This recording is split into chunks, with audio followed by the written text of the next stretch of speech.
Bapak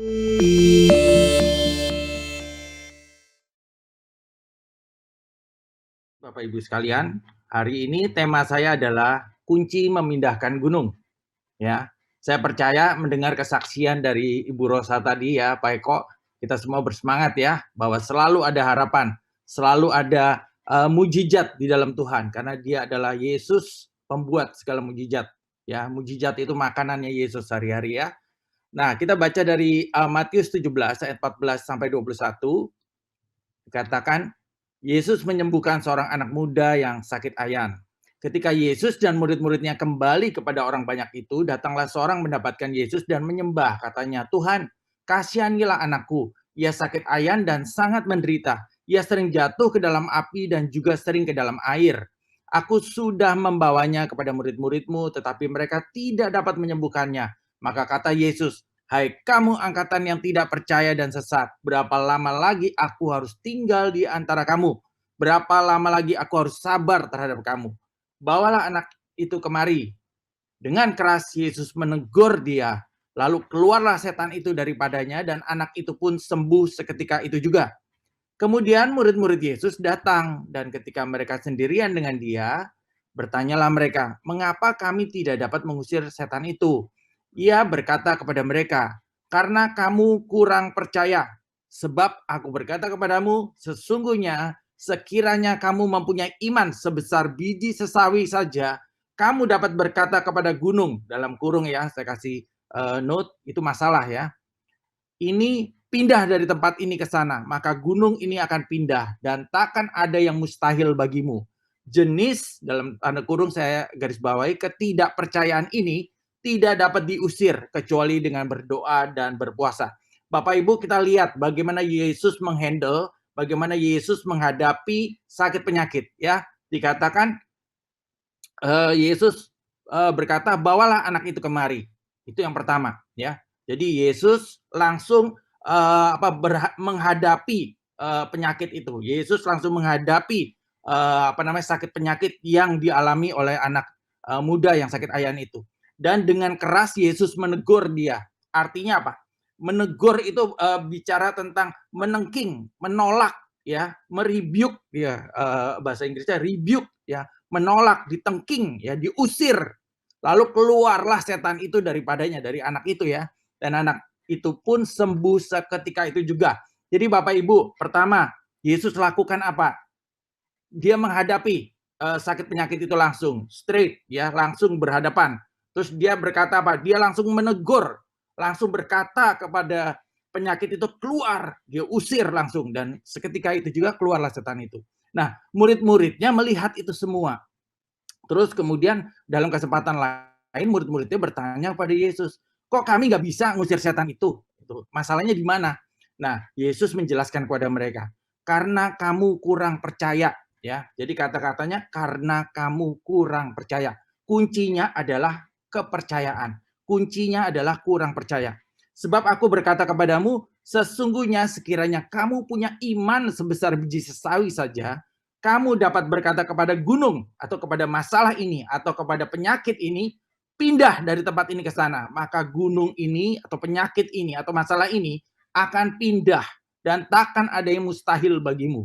Ya, jadi Yesus berkata, ya karena kamu kurang percaya. Itu yang pertama. Ya, kalau kamu punya iman, walaupun kecil sebiji sesawi itu kecil banget, lebih kecil dari biji kacang hijau, Bapak Ibu sekalian ya. Kamu dapat berkata kepada gunung atau kepada masalah ya atau kepada sakit penyakit yang kamu alami, pindah dari tempat ini, maka gunung itu akan pindah. Jadi penyakitnya akan keluar, penyakitnya akan pergi ya.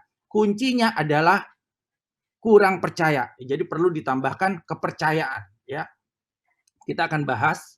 Nah, di sini kita bicara tentang iman. Iman sesuai Ibrani 11 ayat 1 berkata, iman adalah dasar dari segala sesuatu yang kita harapkan. Ingat ya, dasar dari yang kita harapkan. Dasar dari yang kita harapkan. Bapak Ibu harapkan apa? Sembuh. Dasarnya apa? Ya iman. Ya. Jadi iman adalah dasar dari segala sesuatu yang engkau harapkan, yaitu kesembuhan dalam hal ini. Ya, dan bukti dari segala sesuatu yang tidak kita lihat ya. Jadi ada bukti dari sesuatu yang tidak kita lihat. Jadi Bapak Ibu, bayangkan Bapak Ibu tidak melihat, tapi Bapak Ibu memegang buktinya, ya. Itu bicara tentang apa? Kuasa imajinasi. Nanti saya akan jelaskan di belakang, ya.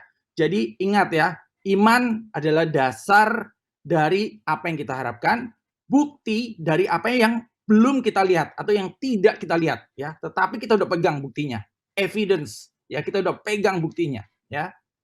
Nah, Ibrani 11 ayat 6 berkata, tetapi tanpa iman tidak mungkin orang berkenan kepada Allah. Sebab barang siapa berpaling kepada Allah, ia harus percaya bahwa Allah ada dan bahwa Allah memberi upah pada orang yang sungguh-sungguh mencari Dia. Jadi, Bapak Ibu sekalian, tanpa iman kita tidak bisa meraih kesembuhan. Tanpa iman tidak mungkin orang berkenan kepada Allah.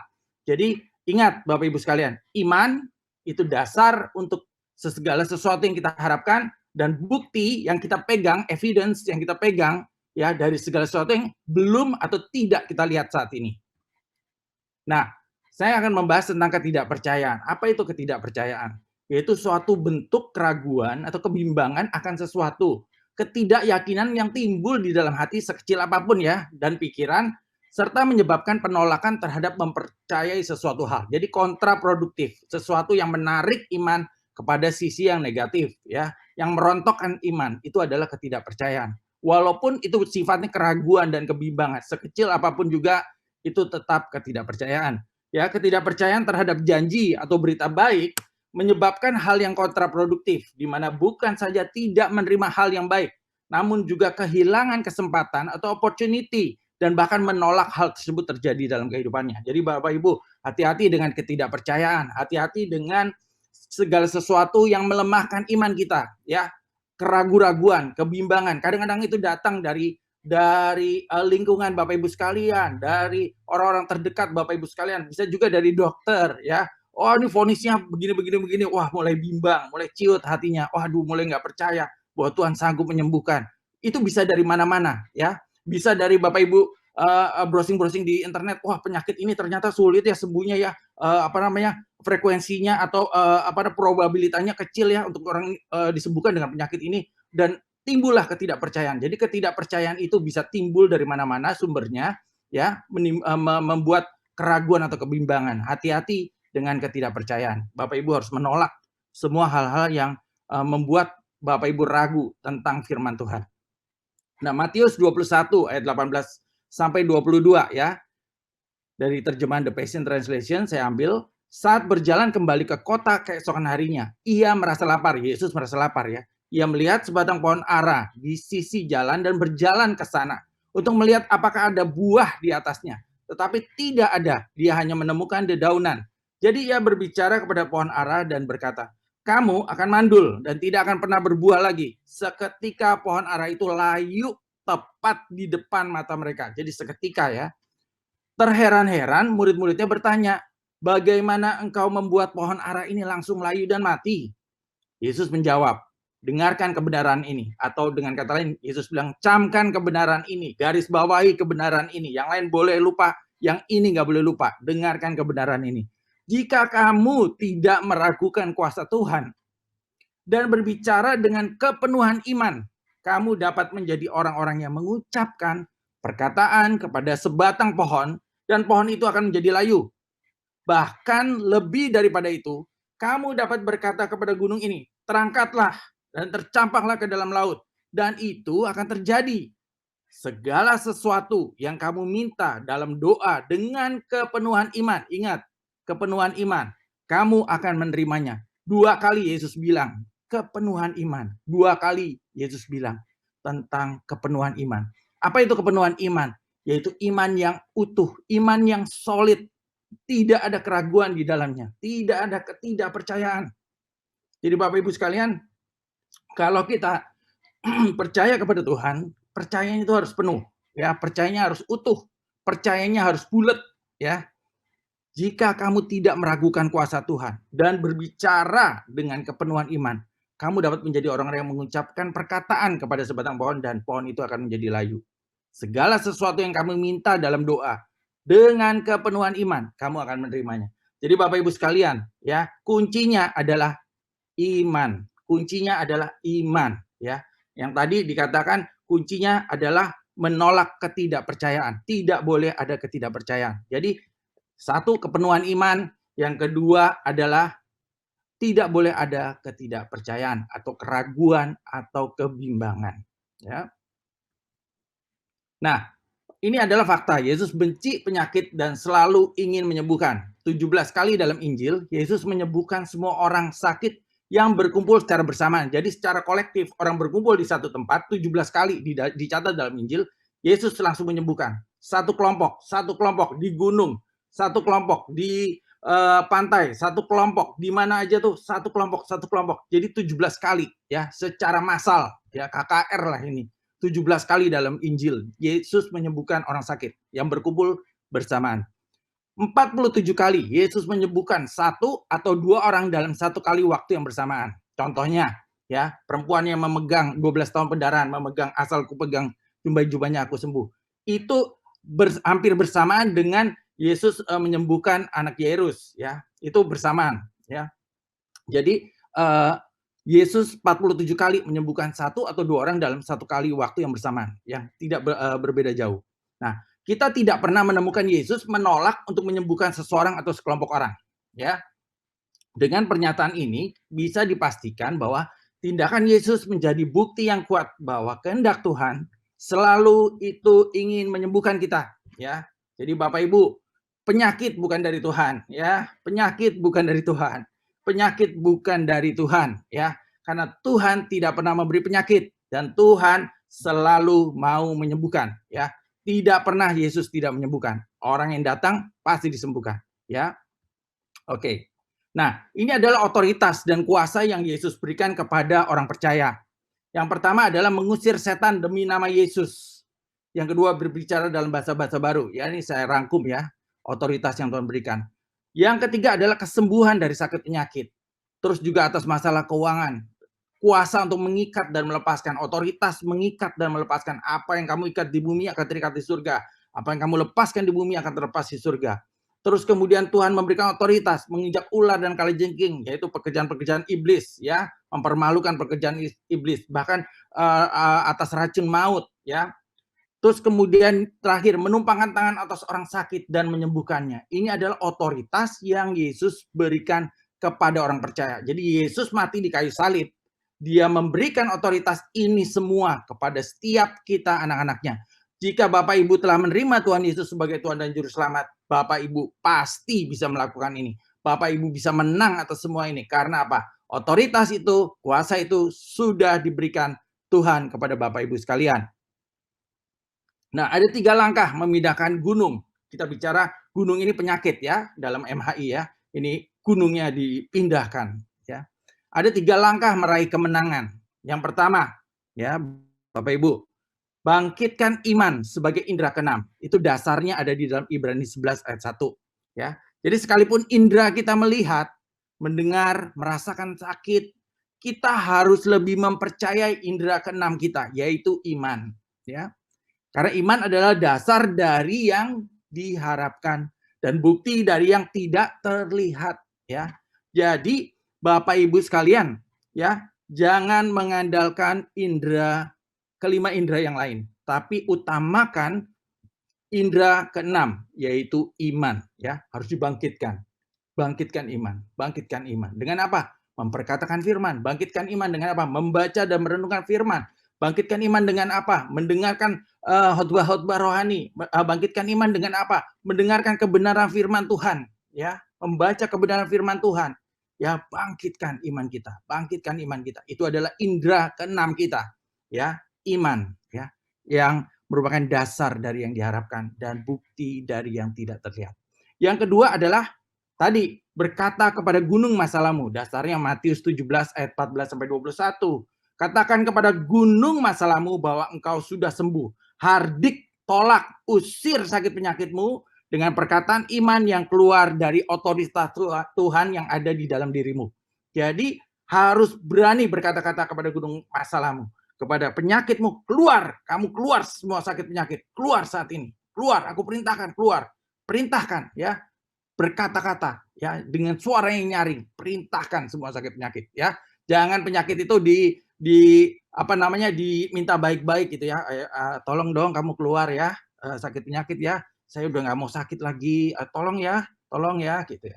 Jangan begitu ya Bapak Ibu, ya. Yesus selalu apa? Menghardik sakit penyakit, ya, menghardik, diusir, ditolak, diusir, dihardik, ditolak, ya.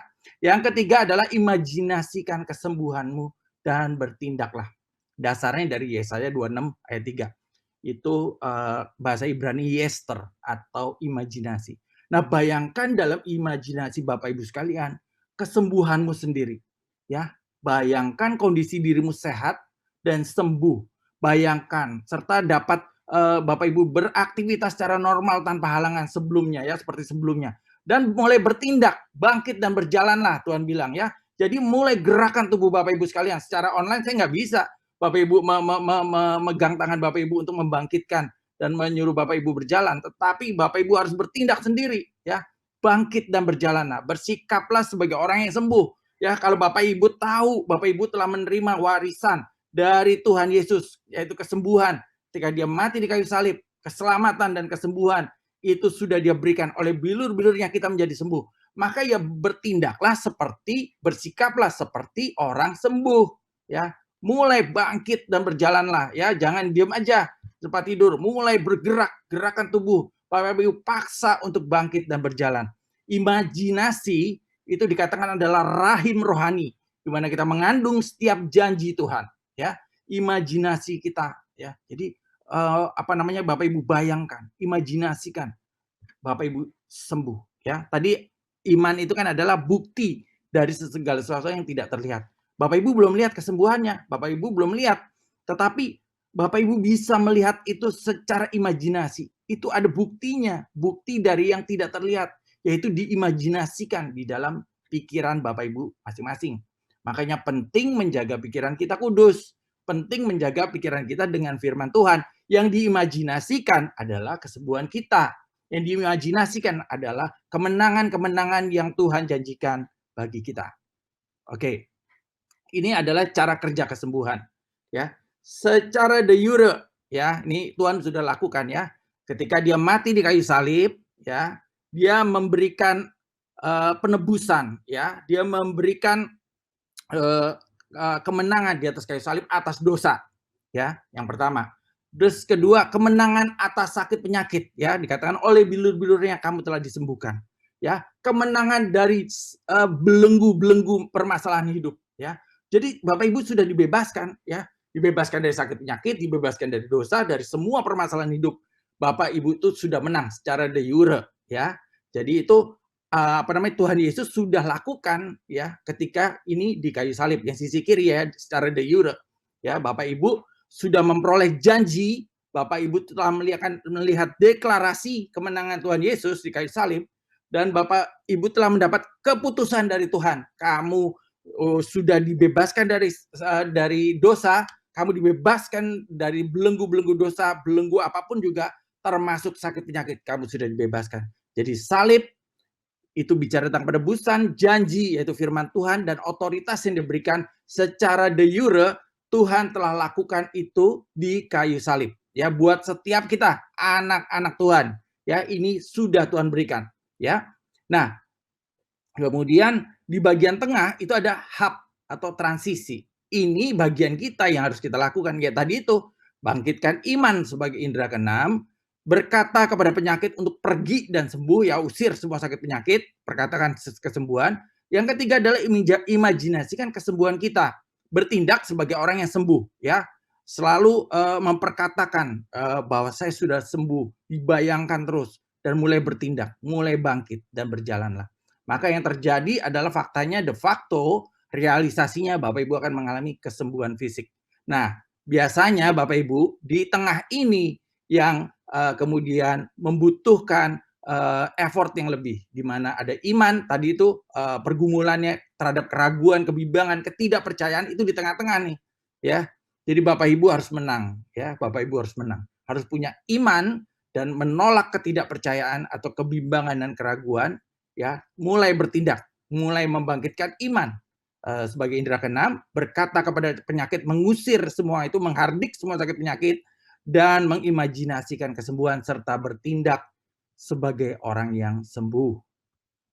Nah, Bapak Ibu, saya, kasih gambaran gampangnya itu, PLN ya. PLN itu kan narik kabel masuk ke rumah kita, ya, masuk ke box PLN tuh ya, di depan tuh ya. Nah, masuk ke box PLN. Nah, PLN telah memberikan hak kepada Bapak Ibu sekalian untuk menggunakan listrik ya. PLN sudah menarik kabel masuk ke rumah Bapak Ibu, ini boleh dipakai ya listriknya ya. Misalnya 1.500 watt. Oke, ini 1.500 watt ya jatahnya ya. Boleh dipakai. Jadi memberi hak ya. Itu hak kita mau pakai ya. Haknya Bapak Ibu sekalian. Nah, Bapak Ibu kemudian mendapat hak untuk menggunakan ya, hak untuk menggunakan. Nah, Bapak Ibu bisa lihat nggak listriknya, aliran listriknya? Bapak Ibu kan nggak lihat, ya kan? Ah, bener apa enggak sih ini ditarik nih, ininya kabelnya, ini bener nggak sih, apa namanya, ada listriknya apa enggak gitu, ya kan. Kecuali Bapak Ibu megang dan kesetrum atau yang kedua cara membuktikannya adalah dengan menyalakan, apa namanya, lampu. Oh, udah masuk nih, udah nyala lampunya, ya kan, seperti itu. Nah, tetapi bagian Bapak Ibu adalah menyalakan saklar supaya lampunya nyala, ya. Bapak Ibu nggak mungkin berkata kepada PLN gini, "Pak PLN, tolong dong, apa namanya, ini listriknya belum nyala nih, rumah saya masih gelap. Tolong dong, dinyalain lampu di rumah saya." Bapak Ibu bisa diketawain sama orang PLN ya. Itu bahwa bahwa nyalakan lampu, nyalakan saklar, ya itu bagian Bapak Ibu sekalian, ya. Itu adalah bagiannya Bapak Ibu sekalian. Untuk menyalakan satu rumah, Bapak Ibu perlu menyalakan saklar. Itu bagian Bapak Ibu sekalian. Nah, Bapak Ibu, itu ilustrasinya ya. Bapak Ibu nggak mungkin nyuruh Tuhan ya untuk menyembuhkan Bapak Ibu lagi, ya kan. Karena apa? Tuhan sudah memberikan hak seperti PLN memberikan hak kepada Bapak Ibu sekalian. Nih ya, secara de jure kamu tuh udah sembuh, ya. Secara de jure kamu tuh udah bebas dari sakit penyakit, ya. Nah, bagian Bapak Ibu sekalian yang harus menyalakan saklar. Saklar apa? Saklar iman. Saklar apa? Saklar menolak ketidakpercayaan. Saklar apa? Membangkitkan imajinasi tentang kesembuhan dan mulai bertindak, ya. Membangkitkan iman sebagai indera keenam. Itu bagiannya Bapak Ibu sekalian di rumah Bapak Ibu sekalian, ya. Jadi jangan minta lagi, "Tuhan tolong sembuhkan saya." Ya kan? "Saya sakit, Tuhan tolong sembuhkan saya." Ya. Bapak Ibu telah diberi hak. Karena Bapak Ibu adalah anak-anak Tuhan. Bapak Ibu telah dibebaskan dari sakit penyakit. Bapak Ibu telah dibebaskan dari dosa, ya. Jadi ambil hak itu dan gunakan hak itu, nyalakan saklarnya, ya. Nyalakan saklarnya. Jadi bertindak ya, seperti itu. Nah, the truth is you don't need the Lord to do anything for you. He is already done his part. You've already got it, whatever it is. Jadi Tuhan sudah melakukan bagiannya, ya. Tuhan sudah melakukan bagiannya. Saat ini kita yang harus melakukan bagian kita, ya. 3 hal itu tadi ya Bapak Ibu ya. Bangkitkan iman sebagai indera keenam, ya kan, mulai menolak, memperkatakan, menghardik sakit penyakit, ya, berkata kepada gunung untuk pindah, dan yang ketiga, Bapak Ibu imajinasikan dan mulai bertindak, saya sembuh, mulai bangkit dan berjalan, ya. Itu saja pesan saya sore hari ini. Saya mengundang kita semua untuk berdoa. Mari Bapak Ibu letakkan tangan Bapak Ibu sekalian di bagian yang sakit, dan saya akan berdoa untuk Bapak Ibu sekalian. Mari kita berdoa. Bapa, saya berdoa untuk peserta Zoom MHI yang ada saat ini juga Tuhan. Saya tahu bahwa Engkau menghendaki mereka sehat. Saya tahu bahwa Engkau telah melakukannya karena oleh bilur-bilur-Mu mereka telah disembuhkan sesuai 1 Petrus 2 ayat 24. Tuhan, Engkau telah menyalurkan kuasa-Mu. Kuasa itu ada di sana. Kami hanya perlu memencet tombolnya. Ini hanyalah masalah belajar dan mengubah pola pikir kami. Bapa, saya berdoa saat ini, Roh Kudus mengingatkan apa saja yang hati peserta Zoom MHI yang perlu mereka ubah, sehingga mereka bisa menerima apa yang telah Engkau lakukan. Firman-Mu mengatakan bahwa segala sesuatu yang berguna untuk hidup yang saleh dianugerahkan kepada kami melalui pengetahuan akan Engkau. Sesuai dengan 2 Petrus 1 ayat 3. Bapa, Saya meminta kepadamu untuk mengimpartasikan kepada mereka pengetahuan yang dibutuhkan saat ini untuk melepaskan dan mengalami kuasa kesembuhan-Mu. Kami berbicara kepada masalah kami saat ini, kepada gunung kami, dalam nama Yesus. Kami perintahkan segala jenis tumor, segala jenis sakit penyakit, segala jenis stroke, segala jenis sakit ginjal, kelumpuhan, apapun juga yang menyerang tubuh mereka, untuk musnah di dalam nama Tuhan Yesus. Kuman, virus, infeksi, dan sejenisnya musnah di dalam nama Tuhan Yesus. Kami perintahkan sembuh oleh bilur-bilur Yesus. Bapa, kami membebaskan pengurapan-Mu mengalir melalui tubuh mereka, Tuhan, untuk melepaskan mereka dari penyakit dan segala jenis gejala lainnya. Kami pergi ke akar masalahnya dan kami perintahkan mereka untuk menjadi sembuh di dalam nama Tuhan Yesus. Dalam nama Yesus, saya perintahkan ketakutan untuk pergi, iman untuk datang, dan kasih mengalir. Kami sepakat denganmu bahwa kami telah disembuhkan.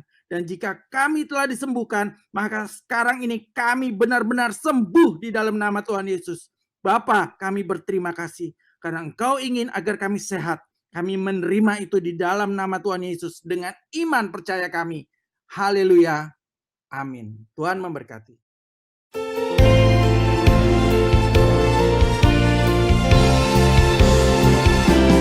Percaya Kau Tuhan sanggup, ku percaya Kau Tuhan mampu lakukan segala perkara dalam hidupku. Ku percaya